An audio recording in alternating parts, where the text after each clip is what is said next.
What's up, everybody? It's Saturday Ticket here. Welcome to NFL 100 Articles 5 through 7. Let's get it! Here is the photo for the next article. It's called Perfection. Looks like Larry Sonka for the Dolphins running with the football. Here we go. Perfection, January 14, 1973. On January 14, 1973, the Miami Dolphins defeated the Washington Redskins 14-7 to cap the NFL's first and only perfect season. In the annals of football history, they still don't get their due, says longtime sports writer and NFL Films producer Ray DeDinger. When people talk about the great teams of all time, they never talk about that team. And they're the only team that went undefeated for an entire season. The formula for success in the NFL at the time was running the football, and playing defense. The 72 Dolphins had the blueprint. Don Shula's squad featured the league's top-ranked defense and the first offense in NFL history to feature a pair of 1,000-yard rushers, led by Larry Sonka, 1,117 yards, and Mercury Morris, 1,000 yards even. Miami broke the single-season team rushing record that had stood for 36 years. The no-name defense, meanwhile, recorded 3 shutouts and held 11 of its 14 regular season opponents to 17 points or less. I don't think there's been an offensive line that ever played as good as that offensive line did, said DeDinger. And the defense was really good. Nobody remembers any players, but they played great team defense. They never made a mistake, they never blew a coverage, never missed a tackle. They were the definition of a perfectly coached, well-disciplined team, and it didn't matter who they were playing from week to week, they just went out and took them apart. It's a shame, because they don't get their due, and the further away you get from that year, the more they recede into the past. My God, they were a good team. After going 14-0 during the season and then defeating Cleveland and Pittsburgh in the playoffs, Miami faced the Washington Redskins in Super Bowl VII. The Dolphins led 14-0 at halftime. Washington could do nothing against Miami's defense. The score was still 14-0 with just over 2 minutes left in the game when Miami lined up for a field goal attempt. How perfect! The Dolphins would cap a 17-0 season with a 17-0 win in the Super Bowl. What happened instead turned out to be one of the most popular bloopers in NFL history. Garo Yepremian's kick was blocked, and the ball bounced back to Yepremian's right.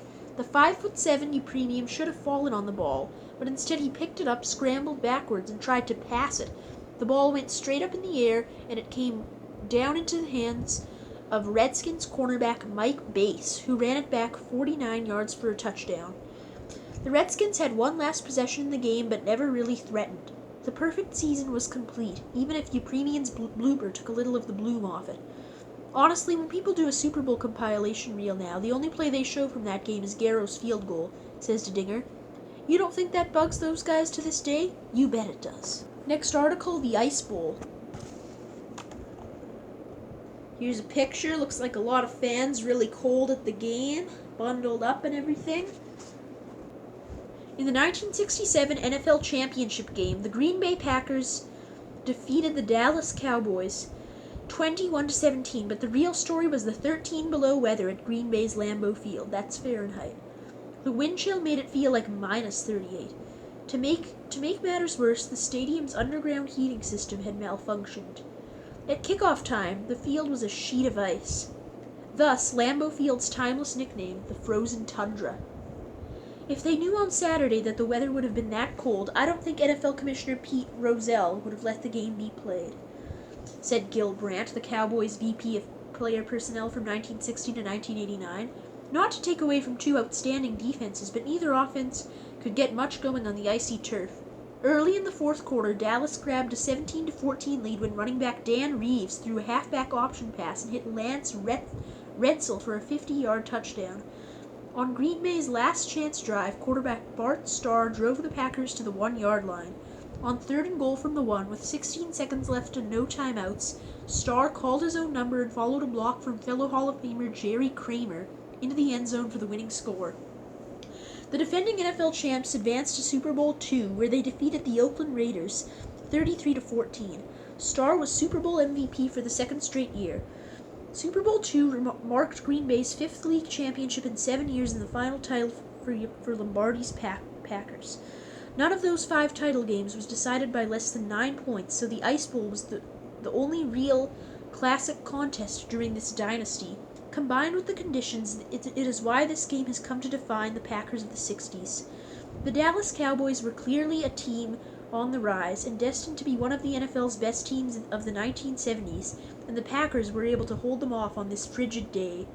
32 days after the Ice Bowl, Lombardi stepped down as coach of the Packers. Article number 7, debut of Monday Night Football. Classic on the schedule. Photo is a picture of the Dolphins-Bears 1985 highest-rated Monday Night Football game ever. Debut of Monday Night Football, September 21, 1970. It was then Commissioner Pete Rozelle who had been toying with the idea of having a weekly game televised in primetime to a national audience. Legendary sports television executive Roone Arledge, who also pioneered ABC's Wide World of Sports, created the vehicle for Rozelle's vision. When the Cleveland Browns defeated the New York Jets 31-21, with the trio of Keith Jackson, Howard Cosell, and Don Meredith in the broadcast booth, Monday Night Football began what has been one of the longest-running shows in television history. The start of Monday Night Football on ABC in 1970 is perhaps the most impactful sports innovation in the second half of the 20th century, said longtime NFL executive Joe Brown. It was precedent-setting to have a weekly series of sports on primetime television. Back in those days, there were only 3 major networks, and to have 3 hours a week on the primetime schedule of one of those networks was an idea that many TV executives could not conceive.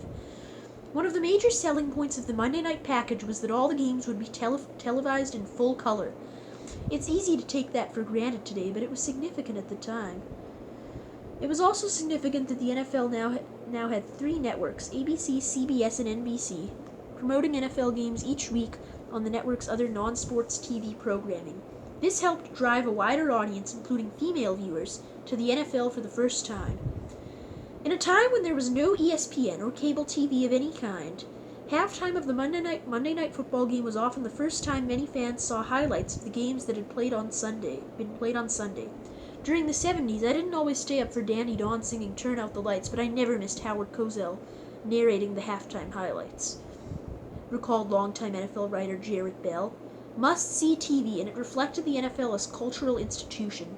Another appeal of Monday Night Football, especially in the decades before satellite TV paved the way for DirecTV's Sunday ticket package, was that it was the rare opportunity for fans to see out-of-market teams. We can sit here and talk about the greatest game ever played in Joe Namath's guarantee in Super Bowl III, but the fact that appointment viewing was created around the NFL by Monday Night Football is to me reason number 1 why the NFL has captured the fancy of America, said NFL Network's Rich Eisen, because America was captured by Monday Night Football. And that's going to do it for this week's episode of NFL 100 Book. I hope you guys enjoyed, and if you did, hit the subscribe button, hit the like button, drop a comment saying so. Next 3 articles coming Friday, and this is Saturday Ticket, signing out.